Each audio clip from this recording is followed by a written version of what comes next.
On considère ici ce circuit-là dans lequel l'interrupteur K est fermé depuis longtemps.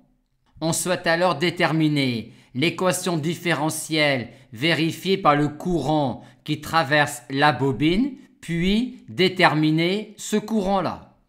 Le courant IL est le courant que l'on retrouve dans cette branche-là. On peut donc s'intéresser au dipôle que l'on a branché aux bornes de ce dipôle-là. Il s'agit d'un dipôle constitué de l'association en parallèle d'une source réelle de tension et d'une résistance. Et en utilisant alors des équivalents Stefnan-Norton, on montre que le dipôle que l'on a branché aux bornes de ce dipôle-là est équivalent à une source réelle de tension qui est celle-là. On tombe alors dans une situation de cours pour avoir l'équation différentielle vérifiée par le courant IL, équation différentielle qui est celle-là, avec cela pour taux.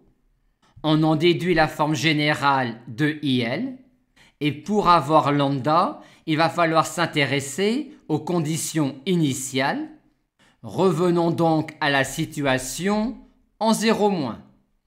En 0-, l'interrupteur K' était ouvert et l'interrupteur K était fermé depuis assez longtemps. Aussi, aucun courant ne parcourait cette branche-là. On retrouvait donc le courant IL dans toute cette maille-là.